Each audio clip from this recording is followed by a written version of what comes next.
chef du service ressources en eau de l'agence de l'eau. Ce qui veut dire quand même que ma thématique principale, et c'est aussi pourquoi je suis là cet après-midi, c'est la production et la distribution d'eau potable. Et lorsqu'on a cet objectif à l'agence de l'eau Rhône-Méditerranée-Corse, on se retrouve avec dans le service également le secteur de la pollution agricole. Mais il faut bien comprendre que notre enjeu, agence de l'eau, c'est l'eau. Donc, je ne vais pas vous parler d'une longue histoire entre le bio et les agences de l'eau. C'est une rencontre récente. C'est la fin des années 2000. Pour ce qui nous concerne, c'était notre 9e programme, ça a été le Grenelle. Ça a été les objectifs du Grenelle, ça a été des moyens qui ont été fléchés, je dirais, du côté de l'eau et du bio, du côté du bio et de l'eau. Et je dirais que depuis quelques années, on apprend à se connaître. J'en parlerai un petit poil plus loin. Pour apprendre à se connaître, en 2009, sur Rhône-Méditerranée-Corse, on a mis de l'argent sur la table.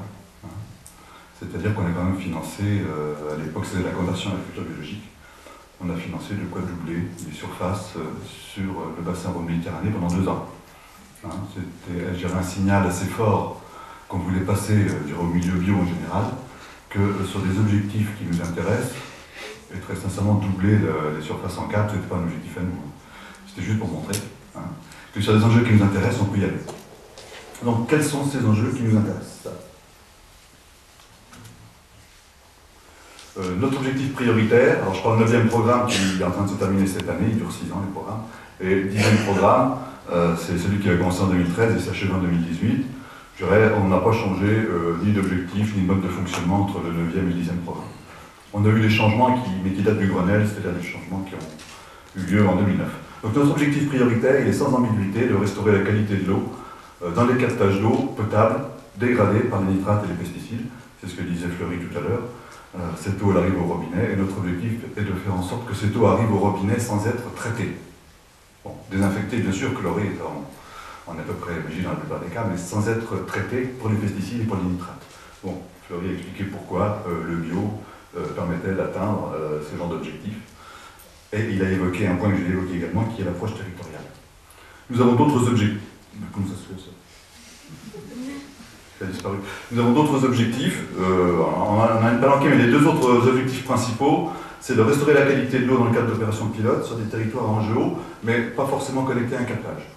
À titre d'exemple, c'est par exemple le Tabel, où on bosse avec les acteurs économiques et la coopérative, c'est Murviel-les-Béziers, où on a un projet très très intéressant de Papam Bio avec la distillerie qui va avec, etc. Sur des territoires pilotes, mais pas forcément couplés à l'eau, on peut y aller. On peut y aller. Et l'autre gros volet de nos interventions en matière agricole stricto sensu, c'est la réduction des pollutions ponctuelles par des pesticides, très clairement. L'agence de l'eau, elle est quand même comme fondamentale de son métier, c'est de financer des investissements. Et les aires de lavage de pulvérisateurs de pesticides, je sais que vous ne faites pas un usage intensif, mais pour nous, les aires de lavage de pulvérisateurs de pesticides, c'est quelque chose qu'on connaît bien, on comprend, c'est de l'investissement, c'est de la tôle, du béton. On met 50% ou 80% là-dessus, et ça roule, ça nous intéresse, parce qu'on sait qu'avec ça, on réduit les pressions par les pesticides. Donc je vous ai dit que 9e programme, on avait appris à se connaître. Comme il y a des chiffres, c'est intéressant. On a quand même mis 13 millions d'euros d'aide sur le bio entre 2009 et 2012. Ça a été à peu près le tiers de toutes nos aides à l'agriculture. Avec un gros paquet, je vous l'ai dit, un gros paquet sur la conversion au bio, 7,8 millions. Sur les investissements, on a mis 1,8 million de subventions. Et pour je dirais, tout ce qui est le soft, tout ce qui est l'accompagnement, on a mis 3,4 millions d'euros d'aide aux structures agricoles, mais je parle bien là dans le domaine du bio. Bon, vous voyez, 13 millions, multiplié par 3, ça en fait une quarantaine. On raisonne en millions d'euros par an, et actuellement, on va raisonner en dizaines, sur 20 millions par an, 10e programme, 20-25 millions, pour le bassin Rhône-Méditerranée. Il faut bien voir que simultanément, nos collègues du ministère de l'Agriculture sur le même bassin brassent entre 1,6 milliard et 1,8 milliard d'aides directes. D'accord? Et moi je dirais, on fait 100 fois moins. Donc à un moment donné aussi, il faut bien se rappeler qui a l'argent et pour faire quoi. C'est quelque chose qui est très très important lorsqu'on discute financement, développement de l'agriculture biologique ou d'autres choses comme ça. Il faut bien voir où est l'argent et pour faire quoi. Ces aides à la conversion au bio, ben, ce qui nous a intéressé quand même, on avait quand même ciblé sur les, je dirais tout sur les prairies. Hein, parce que bon, je dirais des prairies permanentes qui passent au bio, l'impact sur la qualité de l'eau, on ne voit pas, hein, ou marginalement. Et on s'est rendu compte quand même que la moitié des conversions que nous avions financées étaient sur les cultures annuelles, les grandes cultures. Ça nous a quand même montré que certains discours qui nous disent que les céréaliers et les grandes cultures n'iront pas, on se rend compte quand même qu'ils y vont. En accompagnement de tout ça, nous avons des conventions régionales, alors on en a deux en route, une qui vient de se terminer sur Languedoc-Roussillon, une qui commence sur Rhône-Alpes.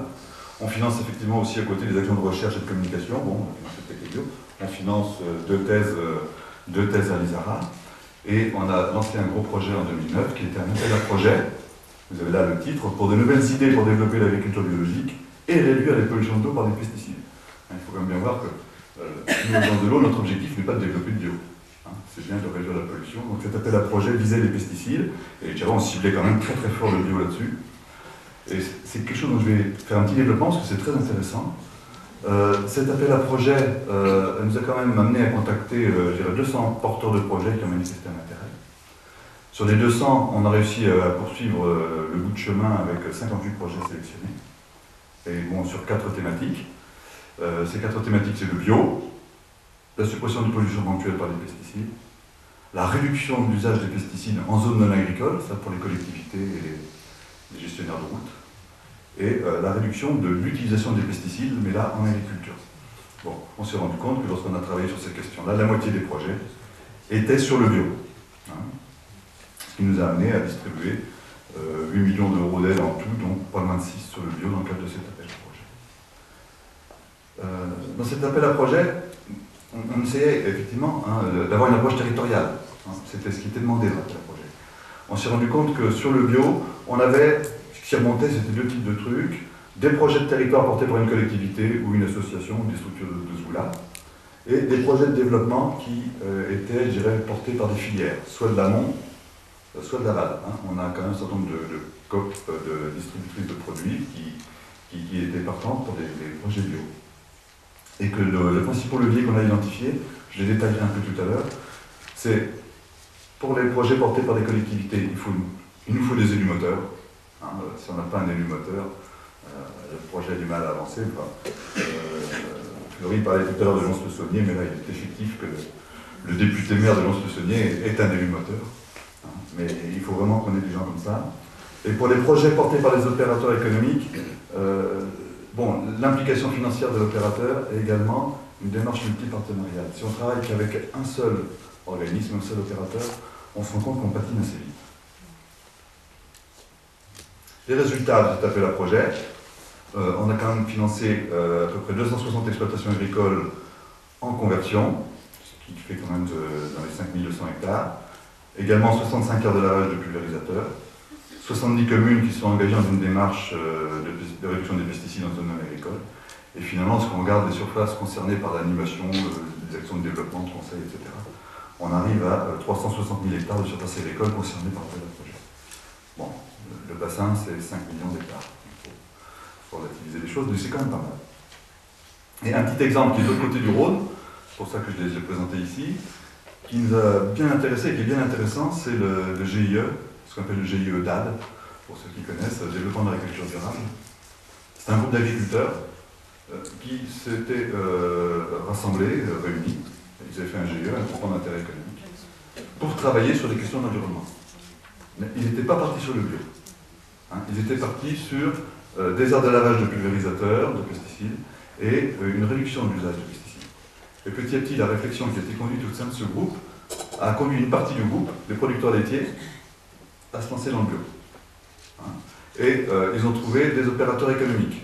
2 opérateurs économiques, 2 coopératives, hein, dont Danone, qui étaient partants pour avoir 7 producteurs bio sur un territoire restreint. Vous voyez tout de suite les questions de collecte qu'il y a derrière, pour les accompagner. Donc quelque chose de très intéressant, c'est parti de la base, un groupe d'agriculteurs qui se met en mouvement et qui réfléchit. Il y en a 7 qui passent au bio, ça fait quand même 1500 hectares qui sont passés au bio, et on a aussi fait 8 aires de lavage de pulvérisateurs pour ceux qui n'ont pas fait le passage au bio. Précédente. Alors, vous comprenez bien que ce qui nous turlupine, nous, c'est l'agence, c'est le bio, c'est vachement bien, mais sur les aires d'alimentation de captage. C'est-à-dire sur des territoires, et des territoires restreints. Hein, donc, Fleury a bien expliqué tout à l'heure, les territoires, il y a différentes échelles, il y a différents types de territoires, mais nous, agence de l'eau, ce qui nous intéresse, c'est les aires d'alimentation de captage. En dehors, on n'est pas passionné. Hein. On n'a pas les moyens de l'être. Si vous voulez passer à 40% de bio sur le bassin, il faut aller voir le monsieur qui a 1,6 milliard d'euros d'aide directe. Hein, vous voyez ce que je veux dire? Hein, c'est pour ça que lorsque je parle de financement, il faut que les choses soient claires. Hein, porter un objectif de 20 ou 30% de bio, très bien. C'est pas nous, on n'a pas les moyens. Nous. Et par contre, nous, on a une épée de Damoclès au-dessus de la tête, c'est qu'on a 214 captages dégradés par les nitrates et les pesticides. On a envoyé la liste à Bruxelles. Notre ministre suit ça tous les ans, il nous demande le point, et je dirais c'est là-dessus qu'on est attendu. Alors bon, donc le problème qu'on a, c'est comment faire pour que le bio arrive sur ces territoires à enjeu pour nous, qui sont des territoires à enjeu haut. Et ce n'est pas des territoires de collecte, ce n'est pas des territoires à enjeux économiques, ni sociaux et autres. Hein, on est effectivement dans quelque chose d'un peu plus abstrait. Et les réflexions, on a quand même bossé là-dessus, hein, puis cet appel à projet nous a bien aidé. Alors, les quelques points sur lesquels on conclut, c'est il faut accompagner les initiatives collectives des agriculteurs lorsqu'il y en a sur un territoire. Là, on suit. Mobiliser les acteurs agricoles et non agricoles. Ça aussi, c'est un constat qu'on a fait. S'il n'y a que les agriculteurs, ça ne marche pas. S'il n'y a que les non-agriculteurs, ça ne marche pas. Il faut les deux. Favoriser les changements de pratiques par l'organisation des filières et la valorisation des débouchés. Ça ne sert à rien de proposer des changements de pratiques si derrière, il n'y a pas de débouchés. Donc, on est obligé. Et ce n'est pas du tout notre habitude à nous. Hein. Nos interlocuteurs, c'est les collectivités. Hein. Nous, ce qu'on finance, c'est les mairies. Hein. Il faut le savoir, c'est pour faire la gestion d'opération. Hein. Le monde économique, on ne le connaît pas bien. Hein. Donc, on s'est quand même tout à fait rendu compte que si on n'a pas les acteurs économiques derrière, on est mal. Que ces acteurs économiques, ils ont des capacités, ils ont des compétences qu'il faut valoriser et mettre en œuvre sur ces territoires. Et un dernier point qui me paraît quand même très, très jouable, c'est d'inscrire les changements de pratique dans les cahiers des charges de signes de qualité. Hein. C'est-à-dire que sur une appellation d'origine, par exemple, si on arrive dans le cahier des charges à introduire le fait qu'on n'utilise pas de désherbants chimiques, pour nous c'est gagné. D'abord, un, ça ne nous coûtera pas grand-chose, et deux, c'est quelque chose de pérenne et de garanti sur la durée. Alors tout ça, c'est un petit peu les constats qu'on fait actuellement. Et moi, ma dernière remarque, si on raisonne sur le long terme, pour avoir du bio sur nos aires d'alimentation de captage, il va falloir qu'on arrive à passer des deals, des accords, à gérer avec le monde agricole, des accords qui nous permettent d'arriver à des installations préférentielles. C'est-à-dire que si un jeune cherche à s'installer en bio, dans la mesure du possible, dans un département, il faudrait essayer de s'arranger pour qu'il tombe, parce qu'il nous concerne, sur une aire d'alimentation de captage. Donc, oui, mais ça c'est du long terme, hein, c'est à 20 ans, 30 ans, et ça nécessite un accord tout de suite avec la profession. Donc moi je serais preneur de réflexion autour de ça, pour l'instant on n'en a pas. Mais là on est également prêt, sur une idée comme ça, à agresser la machine, en particulier pour tout ce qui est des questions foncières. Je vous remercie. Merci beaucoup. Merci beaucoup. On va à présent parler